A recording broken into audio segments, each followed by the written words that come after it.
pour votre entreprise, pour votre vie professionnelle. Aujourd'hui, dans cet épisode de Pourquoi, j'ai envie de vous parler d'une histoire française, mais qui va devenir mondiale. Une success story qui aurait pu tourner au désastre total. L'histoire d'une décision tellement risquée que 9 startups sur 10 qui l'auraient prise en seraient mortes. Cette décision, c'est celle de Blablacar et du jour où ils ont décidé de faire payer leurs utilisateurs. Oui, vous avez bien entendu, la décision de passer d'un service gratuit à un service payant. Une décision tellement réputée suicidaire dans l'économie des plateformes qu'elle n'est jamais prise. Et pourtant, cette décision va transformer Blablacar en leader mondial du covoiturage, aujourd'hui présent dans plus de 20 pays et avec plus de 100 millions d'utilisateurs. Allez, c'est parti. On parle souvent du succès, mais on parle très rarement du travail qu'il y a avant. On parle effectivement très peu des choix qui forgent, des doutes qui freinent, des erreurs qui apprennent et des déclics qui changent tout. Eh bien ça va changer.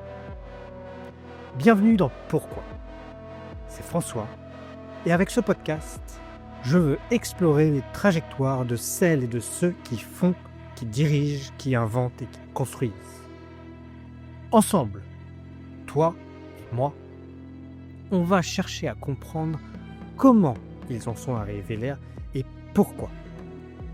Comment ils travaillent, pourquoi ils prennent une décision, comment ils s'organisent, doutent, avancent. Inspirer, questionner, comprendre, ça c'est pourquoi. Et à l'issue de cet épisode, peut-être tu trouveras toi-même ton propre pourquoi. Allez, c'est parti. Retour en arrière. Nous sommes entre 2005, 2006, 2011. Blablacar, qu'on connaît très bien aujourd'hui, s'appelait encore covoiturage.fr. Tout est dans le nom, c'est un service de covoiturage gratuit. Ou du moins, qui n'a pas de paiement centralisé. C'est-à-dire qu'il n'y a pas de paiement sur le site. Son ADN, la communauté. Car à l'époque, tout reposait sur une intuition. Il y a des millions de sièges vides sur les routes. Service gratuit, efficace, qui résout un problème, les utilisateurs adorent. Et soulignons un point, le service est gratuit. Alors, la solution se répand. Mais, pour la société qui porte ce service, notre futur Blablacar, ça pose 2 problèmes majeurs. Premier problème, financier. Service gratuit, impossible à vivre, il faut rappeler. D'autant plus que les services coûtent cher. Serveur, coût informatique, service support, personnel tout court, ça ne rapporte pas un centime. Comme le dit Nicolas Bresson, alors cofondateur, dans une conférence au Web Today en 2017, le gratuit nous donne beaucoup d'utilisateurs, mais zéro business. Ils étaient connus, mais pas durables. Second problème, un problème de qualité. Si vous preniez à l'époque ce genre de covoiturage, passiez par ce site, le modèle gratuit entraînait des défauts. Des faux profils, des annulations de dernière minute, l'impossibilité de garantir une vraie confiance. Alors oui, le service est populaire, mais très fragile. Extrêmement fragile, et ça, Blablacar le sait. Alors, que faire? Eh bah, le dilemme arrive. Autour de 2011, l'équipe fait un constat brutal. Comme le dira Frédéric Mazella, l'un des cofondateurs, aux Échos en 2018, formule simple, claire, soit on monétise, soit on disparaît. Mais monétiser dans une plateforme communautaire, c'est un tabou absolu. Et ça, dans le monde des startups, tout le monde le sait. Quand un service qui est gratuit à la base devient payant, tous les utilisateurs fuient. Et pas juste un peu, c'est souvent l'hémorragie. C'est ce qu'on appelle de manière un peu start-upien le freemium killer. Et dans 90% des cas, le passage au payant, c'est la mort instantanée de la startup. Alors qu'en est-il de Blablacar? Eh bien tout simplement, ils avaient deux options. Soit rester gratuit, continuer à plaire jusqu'à ne plus avoir d'argent. Et c'était un horizon de 2-3 ans. Deuxième option, faire payer les utilisateurs et risquer le tout pour le tout. Et surtout, de tout perdre. Frédéric Mazella dira sur France Inter, pour vous donner un peu l'idée de l'ambiance qu'il avait à l'époque, on savait qu'en mettant en place un paiement en ligne, on allait être insulté, que beaucoup allaient partir, c'était une décision effrayante. Effrayante. Oui, mais nécessaire. Donc, qu'est-ce qu'ils ont fait? Ils se sont mis au travail. Ils ont cherché à prendre une décision. Et ça, c'est intéressant. Car ils ont commencé par un travail analytique. L'équipe fait un audit complet. Des coûts serveurs, des projections de croissance, des besoins de recrutement, de la sécurité, de l'assurance, de la qualité du matching, de tout un tas de critères. Et là, un chiffre s'impose. Sans monétisation, la boîte n'a plus que 2-3 ans de vie. Et ça, c'est très court. Mais ils ne vont pas se baser que sur ce travail analytique. Ils vont aussi faire une étude comportementale. Car le problème n'est pas que économique, il est aussi psychologique. Car si les utilisateurs ne payent pas en avance, souvent ils n'honorent pas les trajets. Donc les conducteurs se retrouvent en galère et la confiance dans la plateforme s'effondre.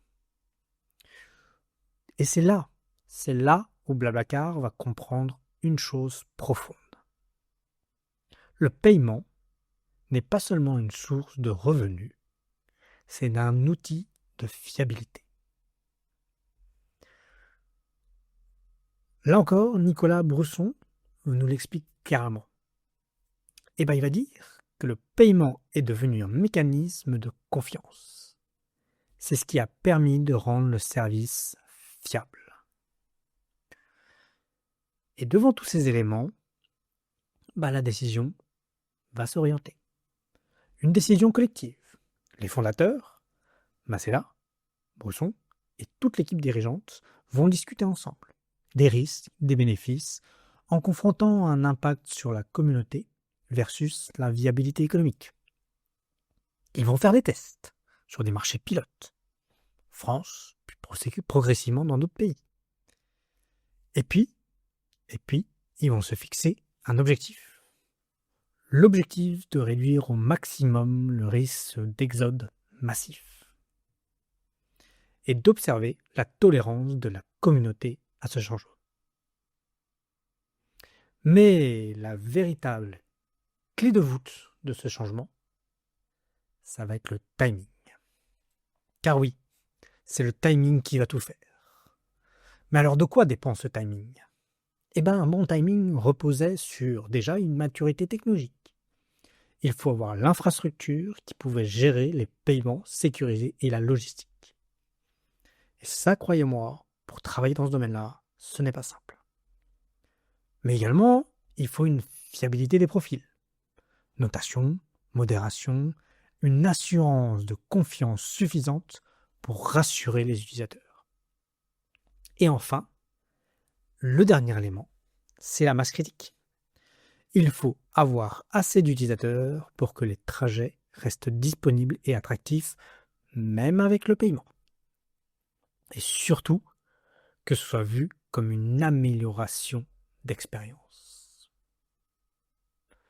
Donc, une fois que la communauté est mature, le momentum médiatique est bon, la concurrence toujours inexistante, et l'usage est devenu une vraie habitude, alors on a le bon timing. En termes de stratégie, on appelle ça la fenêtre de tir, qui est courte, précieuse et décisive. Et bien avec tous ces éléments-là, la décision est prise. L'équipe tranche. On passe au paiement en ligne obligatoire. Tout se résumera dans une phrase. On préfère perdre une partie des utilisateurs que perdre l'entreprise. Alors,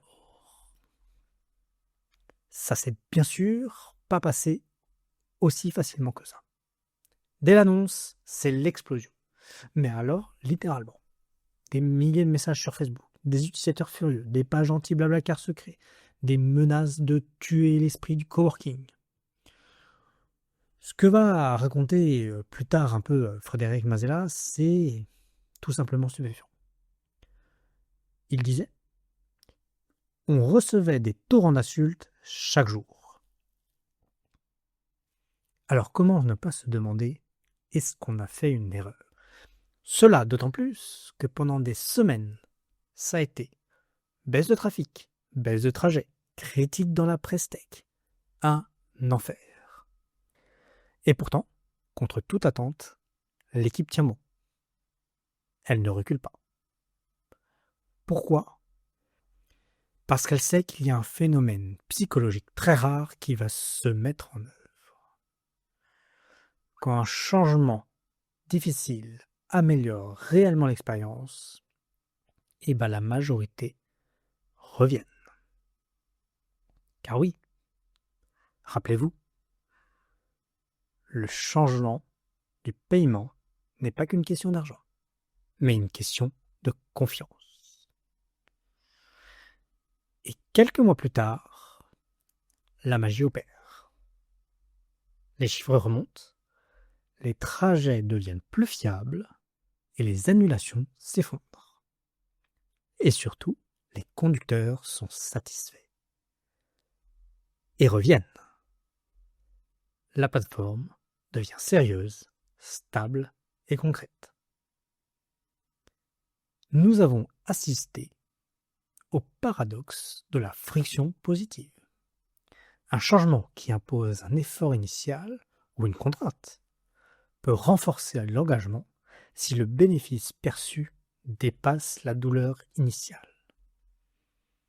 Et je vais vous remettre un peu dans le contexte.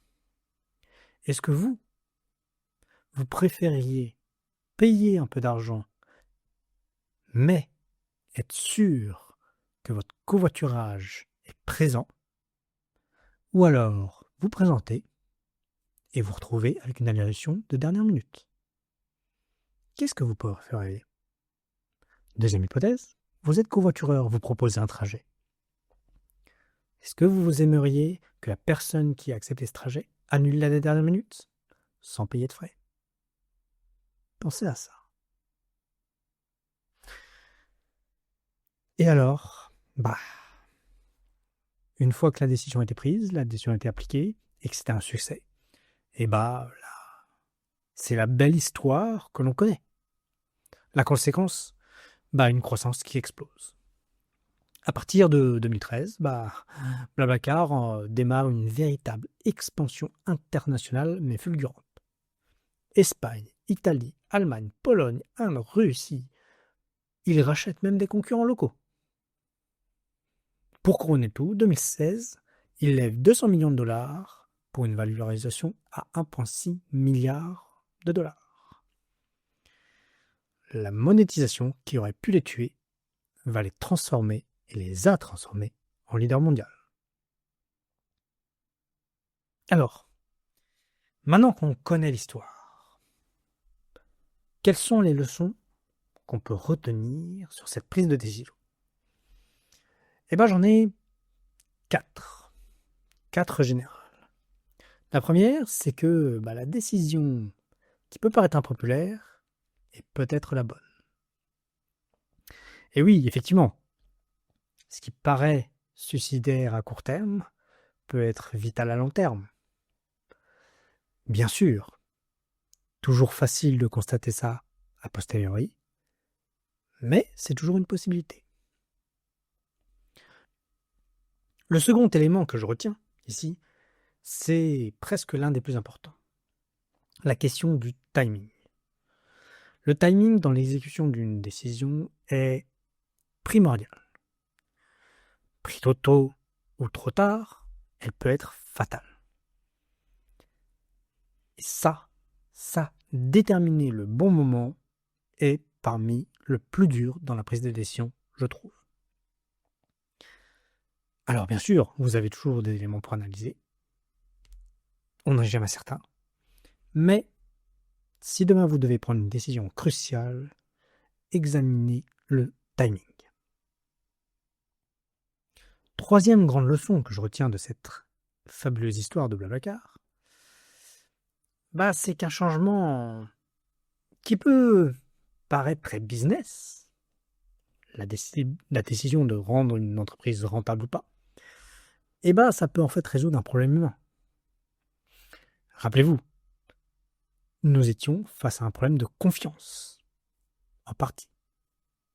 Le paiement permet de réduire cette friction, d'améliorer la confiance. Le business peut résoudre de l'humain. Et enfin, la dernière, quatrième leçon que je retiens, c'est que dans ces mois qui ont dû paraître extrêmement difficiles à Blablacar, ils ont tenu dans la tempête. Les équipes d'ailleurs racontent souvent que c'est la période la plus dure, mais aussi la plus structurante. Et ça, pour moi, ça veut tout dire.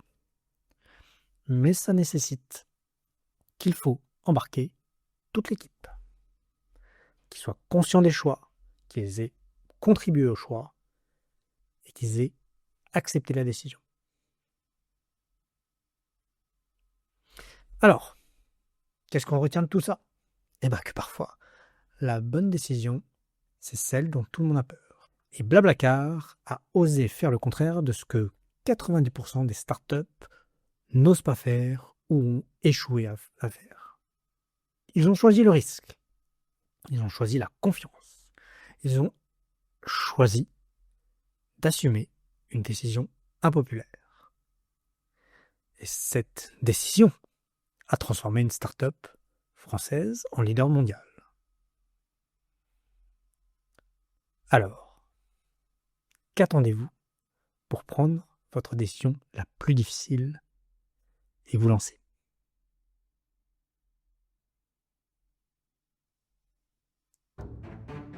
Merci d'avoir écouté Pourquoi. Si cet épisode t'a fait réfléchir, n'hésite pas à le partager, à t'abonner et surtout, garde en tête cette idée. Les réussites qu'on admire naissent souvent des questions qu'on ose se poser. Allez, je te dis à très vite pour de nouveaux parcours, une nouvelle voie et surtout un nouveau pourquoi. Parce que derrière chaque réussite, il y a un pourquoi.